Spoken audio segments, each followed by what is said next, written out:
I never expected that a work trip would change my life. But that's exactly what happened when my boss told me he'd only booked one hotel room for the two of us. It sounds like the beginning of a bad joke, or maybe a story you'd tell your friends with a roll of your eyes. But for me, it was the start of everything. Before that trip, my life was a neat blueprint of routines, schedules, and quiet, predictable days. I was 26, a junior architect at a small firm, and my world was measured in millimeters and angles, in the quiet hum of a computer rendering a 3D model. My name is Miles. I've always been an observer, someone who prefers the background. It's a good trait for an architect, I think. You have to watch how people live, how they move through a space, before you can design one for them. I spent my days in a state of quiet focus, fueled by lukewarm coffee and the satisfaction of a perfectly aligned floor plan. My evenings were just as quiet. I'd go home to my small apartment, maybe sketch a little for myself, and fall asleep feeling content.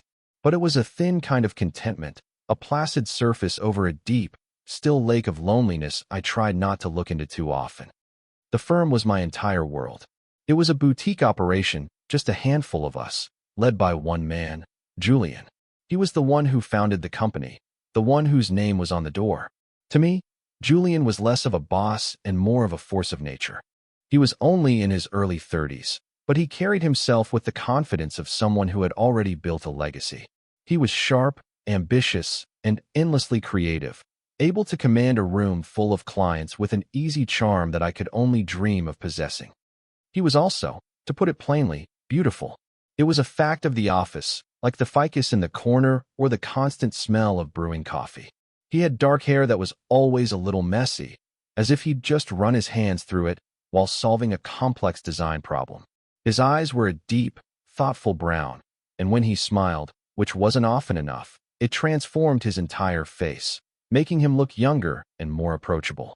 He was tall and lean, with the kind of physique that suggested he did more than just sit at a desk.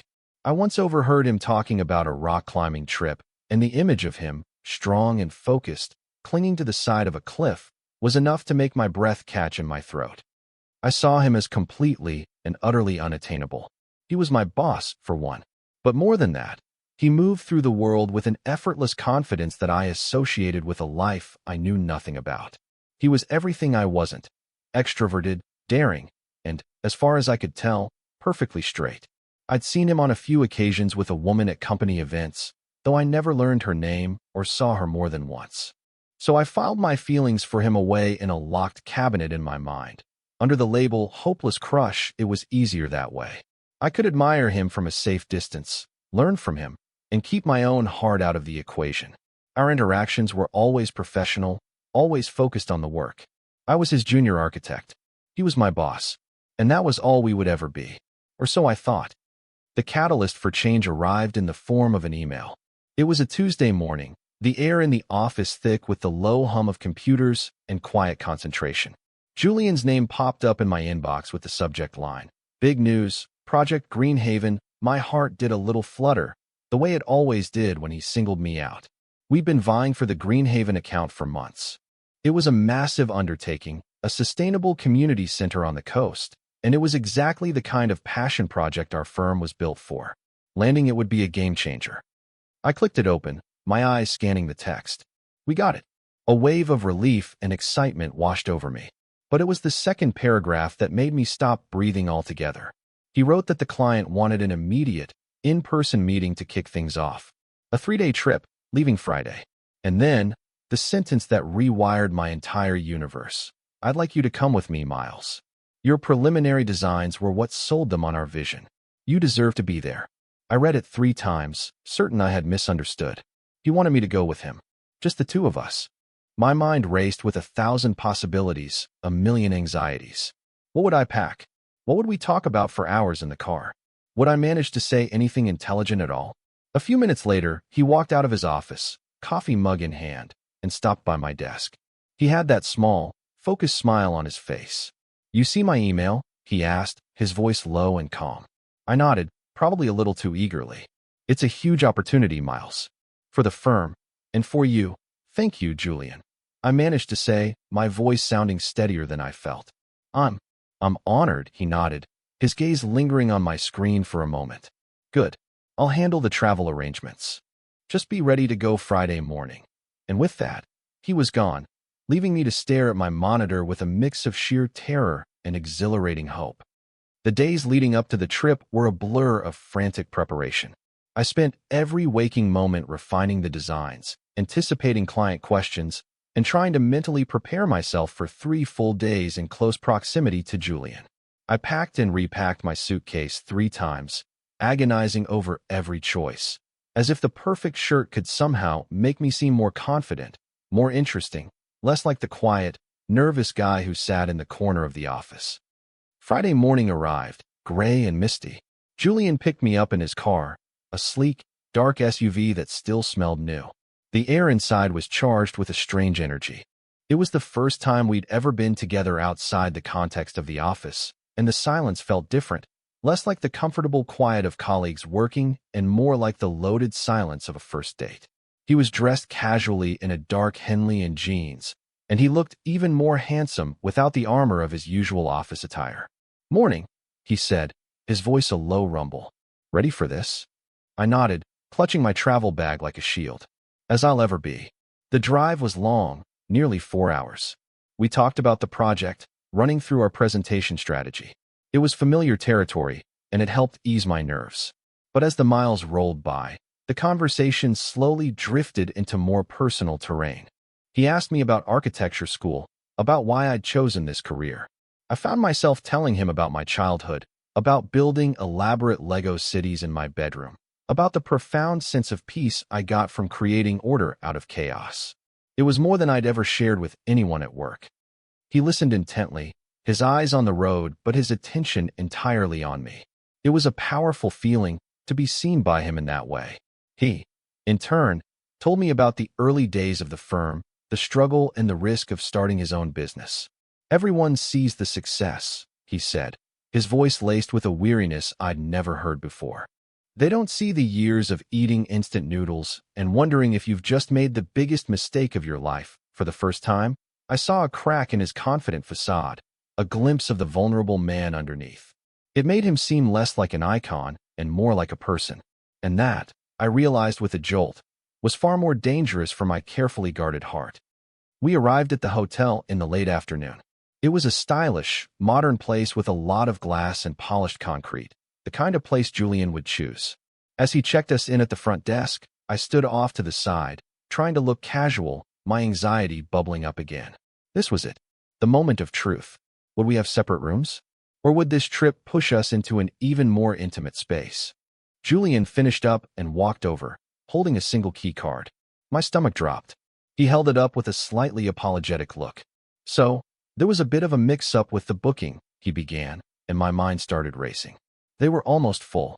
I managed to get us a suite, which is great, lots of room to work." He paused, and I held my breath. "The only thing is, it's just got the one bed. A king, so it's big. But, yeah." He looked at me, a question in his eyes. I figured, to save the firm a couple $100, you don't mind sharing, do you? My brain went completely blank. What could I even say? No, I can't possibly share a bed with you because I'm hopelessly in love with you and my brain will short-circuit? That didn't seem like a viable option. Saying no would make me seem difficult, high maintenance, and would create a mountain of awkwardness. Saying yes felt like jumping off a cliff without a parachute. So I did what I always do when I'm cornered.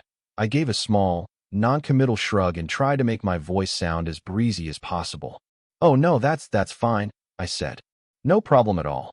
The words felt like a lie, but Julian's face relaxed into a relieved smile. "Great. I knew you'd be cool about it." He clapped me on the shoulder, a casual, friendly gesture that sent a jolt of electricity through my entire body. "Come on, let's go dump our stuff.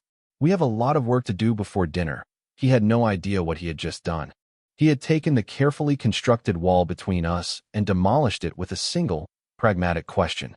And as I followed him to the elevator, my suitcase rolling behind me, I felt a terrifying, exhilarating sense of freefall. The blueprint for my life had just been ripped to shreds. The suite was beautiful, of course. It had floor-to-ceiling windows with a stunning view of the coastline, a separate living area with a sleek sofa and a large work table, and a bathroom that was bigger than my entire kitchen back home. And then there was the bedroom. It was dominated by a single, enormous king-sized bed covered in a crisp white duvet. It looked less like a place to sleep and more like a challenge. An invitation. A dare. We fell into a work rhythm almost immediately. We spread our blueprints and laptops across the table in the living area, the last rays of sunlight streaming in through the window. Julian was all business, his focus absolute. He was in his element, dissecting every detail of the project, pushing me to defend my design choices, to think bigger. I found myself rising to the occasion, my own passion for the work overriding my nervousness. For a few hours, I almost forgot about the bed waiting in the other room. We were just two architects, two collaborators, lost in the shared language of our craft. As evening deepened, Julian ordered room service. We ate at the work table, the blueprints pushed to one side. The conversation became looser, less about work and more about life. He asked me what I did for fun, and I felt a flush of embarrassment. My life was so small compared to his. I read a lot, I said. And I sketch. Not just buildings, other stuff. His eyes lit up with genuine interest. Really? Can I see something sometime? The request was so simple, so direct, it caught me off guard. No one had ever asked to see my personal sketches before. I kept them hidden away in a worn leather-bound book, a private world of faces and landscapes that felt too personal to share. Maybe, I mumbled, feeling my cheeks grow warm. It was then that he showed me a piece of himself I never would have expected. He pulled out his phone and, after a moment of hesitation, swiped to a photo album. He turned the screen towards me. It was filled with pictures of intricately carved wooden objects. There were birds with delicate, feathery wings, abstract sculptures that flowed like water, and a small, perfect box with inlaid patterns. They were exquisite. You made these? I asked, my voice full of awe. He nodded, a shy, almost boyish look on his face that was so different from his usual commanding presence. It's what I do to switch my brain off, he explained. My grandfather taught me how to whittle when I was a kid. It's just quiet. It's the opposite of architecture. You're not planning, you're just following the grain of the wood. He looked down at his hands, which I'd always seen as tools for sketching bold lines and commanding meetings. Now I saw them as capable of this quiet, patient, beautiful craft. It was a revelation. The confident, extroverted man who climbed rocks and ran a company also had this secret, contemplative side. He had a place, he went to be vulnerable, to be small. And he was showing it to me. That single act of sharing shifted something fundamental between us. It felt like a gift, a gesture of trust that went far beyond our professional relationship. It made him seem real, tangible, and infinitely more complex than the version of him I had built in my head. My crush, which had been a distant, abstract thing, was rapidly becoming something much more potent and grounded in the reality of the man sitting across from me. Later that night, as we were packing up our work, I yawned, a huge, involuntary gasp for air. I hadn't realized how exhausted I was. Julian noticed immediately. You're dead on your feet, he said, his voice softer now. Go get some sleep. We've done enough for one night. I started to protest, to say I was fine, but he just shook his head. That's an order, Miles. We need you sharp for the meeting tomorrow. I retreated to the bedroom, my heart pounding a nervous rhythm against my ribs. I quickly changed in the bathroom, my mind a chaotic swirl of the day's events. Julian's confession about his woodworking, the easy way we had talked, the looming reality of the bed. When I came out, I saw that he had taken the smaller decorative pillows off the bed and placed them in a neat line down the exact center, creating a small, symbolic barrier between the two sides. It was such a thoughtful, considerate gesture. It was a silent acknowledgement of the potential awkwardness, a way of giving me space without having to say a word. A wave of gratitude washed over me, so intense it almost made my knees weak. I slipped under the covers on my designated side, my back to the center line. A few minutes later, the lights in the living area went out, and I heard him move into the room. The mattress dipped as he got in on his side. The silence was absolute, yet it was filled with the sound of our breathing, the rustle of the sheets, the sheer physical presence of him just a few feet away. Good night, Miles, he said, his voice a low murmur in the dark. Good night, Julian, I whispered back.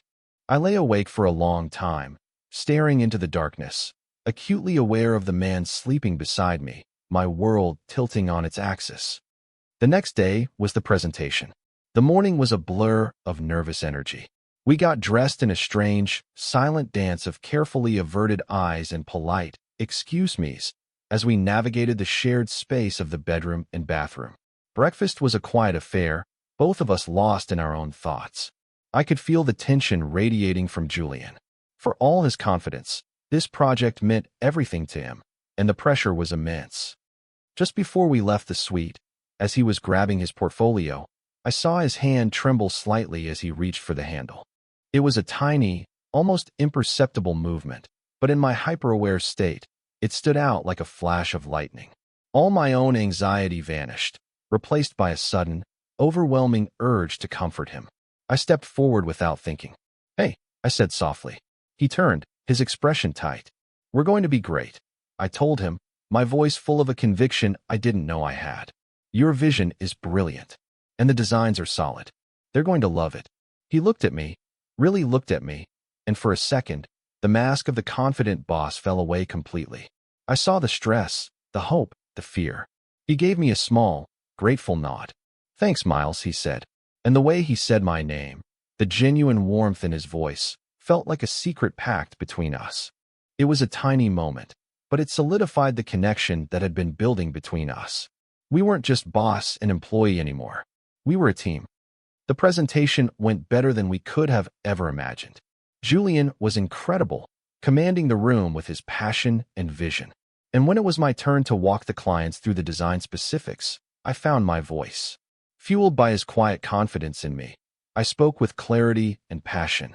We walked out of that meeting on a cloud of euphoria, the deal sealed, the project officially ours. That night, we went out for a celebratory dinner at a fantastic restaurant overlooking the ocean. The mood was light, giddy with success. We talked and laughed, the wine loosening our tongues. The tension of the previous night was gone, replaced by an easy, comfortable camaraderie. He told stories about his university days, and I told him about my disastrous attempts at dating. We were just two people, sharing a meal, sharing a victory. It felt normal. It felt perfect. When we got back to the hotel suite, we were both tired and happy. The pillow barrier on the bed from the night before seemed silly now. We were colleagues, friends, who had triumphed together. What was there to be awkward about? I changed and slid into my side of the bed, feeling infinitely more relaxed than the night before. Julian followed a few minutes later, the mattress dipping comfortably. The room was dark and quiet, the only sound the distant crash of waves against the shore. I felt myself drifting off to sleep, a smile on my face. I'm not sure what time it was when the nightmare started. It was a classic anxiety dream. I was back in the presentation, but my designs were all wrong. The lines were smudged, the clients were laughing at me, and Julian was looking at me with cold disappointment. I woke up with a gasp, my heart hammering in my chest, the phantom feeling of failure clinging to me like a shroud. I was breathing heavily, disoriented in the darkness. A sleepy voice cut through my panic. "Miles, you okay?" It was Julian. I had woken him up. A wave of embarrassment washed over me. "Yeah, sorry," I mumbled, trying to control my breathing. "Just a bad dream." I expected him to murmur something and roll over, but he didn't. Instead, the mattress shifted. I felt him move closer. "The presentation?" he asked, his voice low and raspy with sleep. It wasn't really a question. He just knew. "Yeah," I admitted, my voice small. "Stupid, I know. We already won." "Not stupid," he said gently. I could feel the warmth of his body near mine, a comforting heat in the cool air of the room. "You put a lot of pressure on yourself." And then, he did something that stopped my heart completely. He reached out in the darkness and placed a hand on my shoulder. It was a simple, grounding touch, but it felt like an anchor in my swirling sea of anxiety.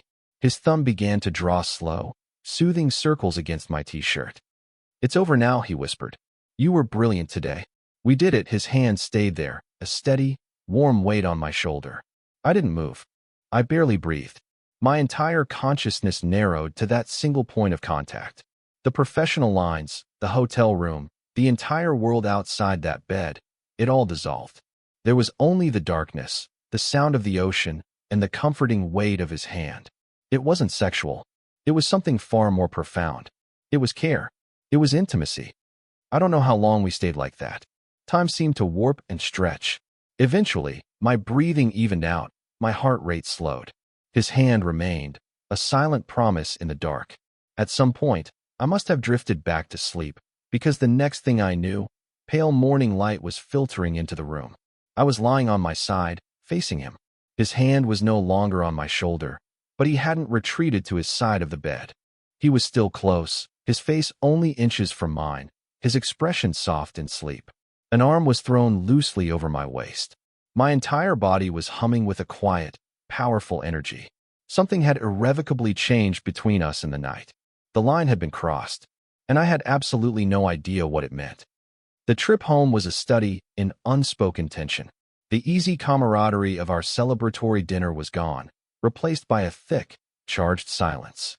Every time our eyes accidentally met in the rearview mirror, we would both look away quickly, as if we'd touched a live wire. The small, enclosed space of the car, which had felt so cozy on the way up, now felt suffocating. We talked, but it was all surface-level stuff: traffic, the weather, what we needed to do at the office on Monday. The real conversation, the one about what had happened in that dark hotel room, hovered between us, a silent, unacknowledged passenger. I felt like I was going to explode. My mind was a relentless loop, replaying the moment he'd touched me. I analyzed it from every possible angle. Was it just a simple, platonic gesture of comfort? The kind of thing anyone would do for a friend who'd had a nightmare? Or was it something more? Was it possible that the care I felt in his touch was real, that the closeness wasn't just an accident of sleep? Hope and fear waged a brutal war inside me. Hope whispered that this was the beginning of everything I'd ever wanted. Fear screamed that I was a fool, that I was misreading everything and was about to destroy my career and make a complete idiot of myself. I kept stealing glances at him as he drove. He seemed lost in his own thoughts, his jaw tight, his knuckles white on the steering wheel. Was he feeling this too? Or was he just regretting his moment of kindness, worried that I would take it the wrong way? The ambiguity was torture. I wanted to scream, to just ask him, "What was that? What are we doing?" But the words were trapped in my throat, paralyzed by the fear of the answer. By the time he pulled up in front of my apartment building, the silence between us was so heavy it felt like a physical weight. "Well, here we are," he said, his voice strained. "Thanks again for everything this weekend, Miles." "You were a huge part of the win, of course," I said, my own voice sounding hollow.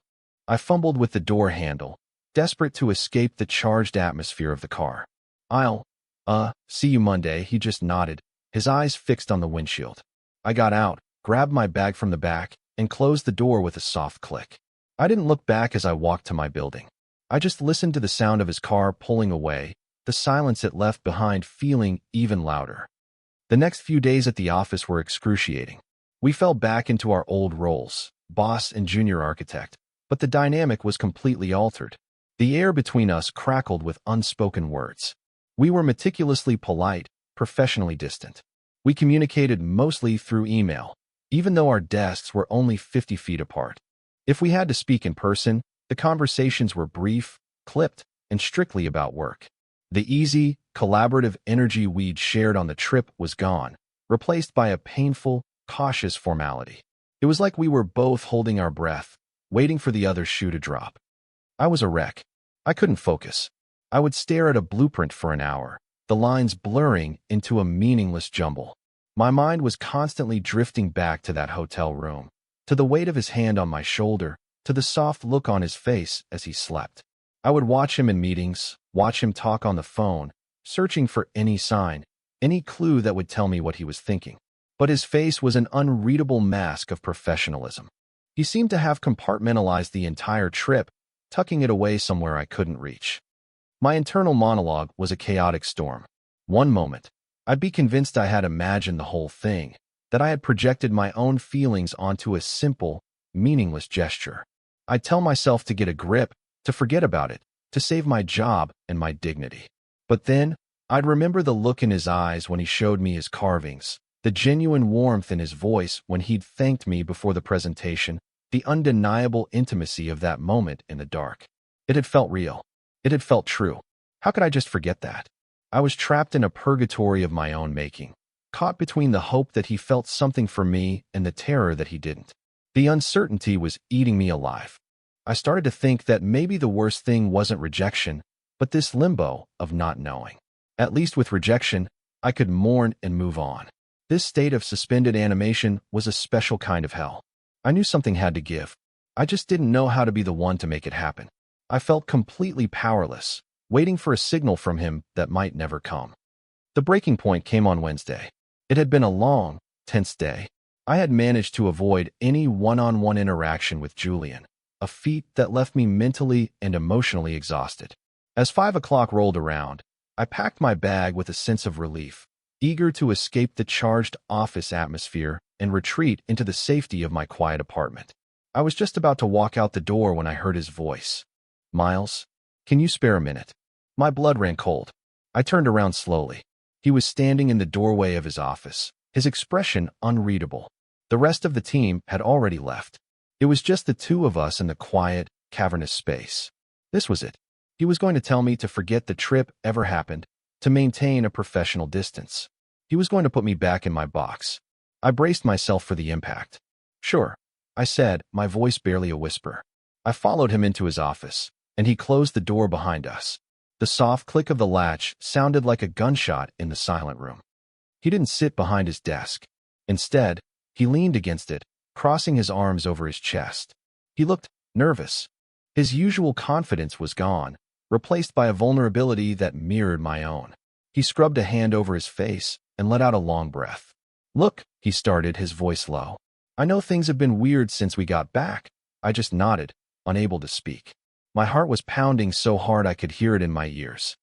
"And it's my fault," he continued, finally meeting my eyes. His gaze was intense, full of an emotion I couldn't quite decipher. "I need to be honest with you about the trip, Miles." He paused, searching for the right words. "The hotel booking, it wasn't an accident. And it wasn't just about saving the firm some money. The world seemed to tilt on its axis."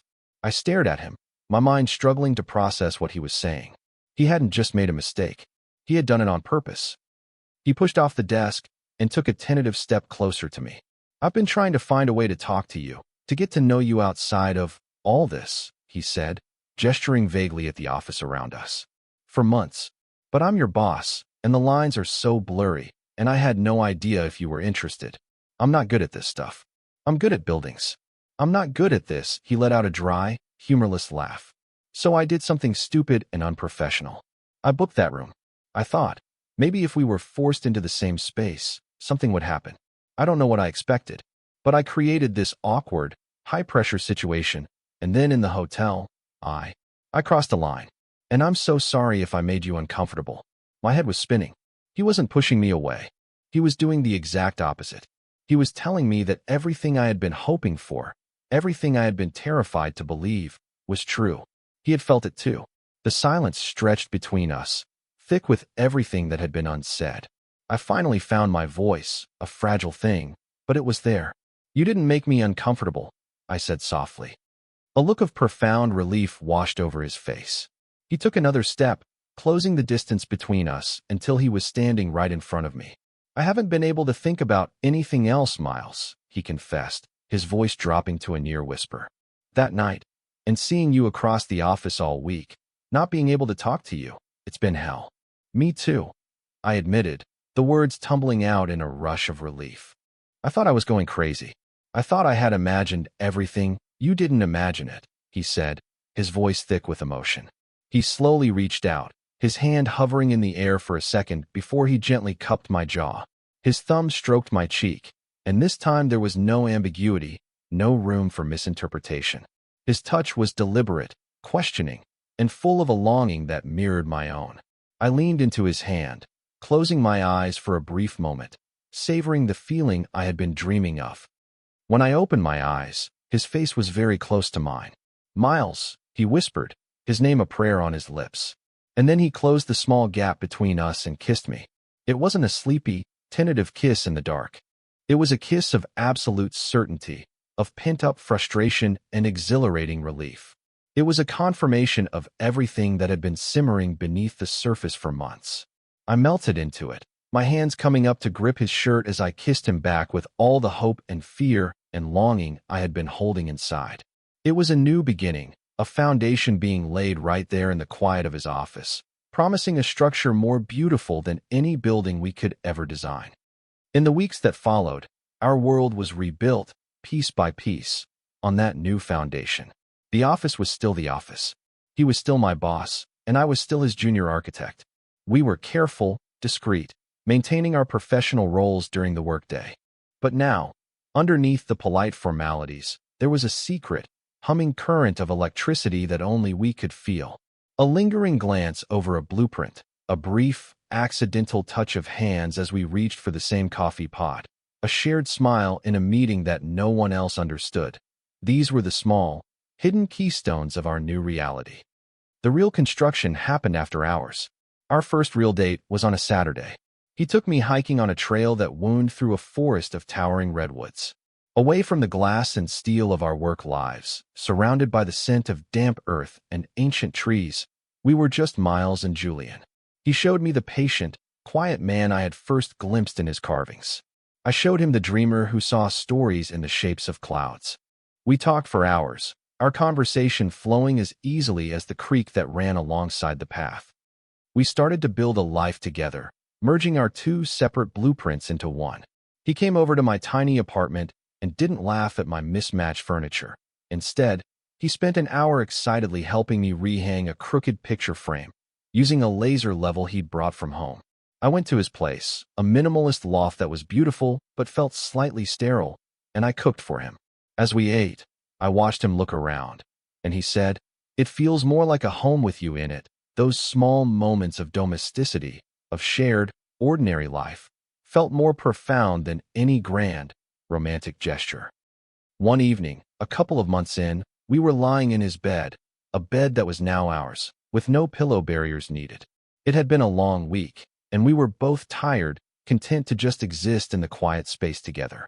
He was tracing patterns on my arm, a habit he'd developed, his touch now as familiar and comforting as my own heartbeat.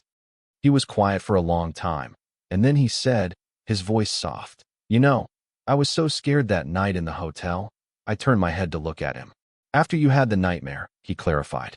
"When I touched you, and you didn't pull away. My heart was going 1,000,000 miles an hour. I was terrified I was crossing a line I could never uncross." I smiled, remembering my own frantic internal monologue. My heart was doing the exact same thing. I confessed. "I was terrified you were just being nice." He laughed, a low, warm sound that filled the room. "Well," he said, pulling me closer until my head was resting on his chest, "this is much better than that hotel bed, isn't it?" I laughed with him, the sound of our shared joy a quiet affirmation of how far we'd come. We had moved from a place of awkwardness and uncertainty to this, a place of comfort, trust, and undeniable love. It's funny how life works sometimes, isn't it? You can spend years living by a strict set of plans, believing you know exactly where you're going. You build walls around your heart for protection. You keep your dreams small and manageable, and you accept the quiet contentment of a predictable life. You see something, or someone, beautiful and unattainable, and you wisely decide to admire it from a safe distance. You tell yourself it's for the best. But then, a single, unexpected event can change everything. A last-minute trip, a booking mix-up, a shared hotel bed. A moment of vulnerability that cracks open the carefully constructed facade and reveals the person underneath. It's in those moments, the ones that defy all your plans and push you far beyond your comfort zone, that you find what you were truly missing. It's a terrifying leap of faith to step off the path you've drawn for yourself. But I learned that the greatest structures, the ones that truly last, are often the ones you never planned to build at all.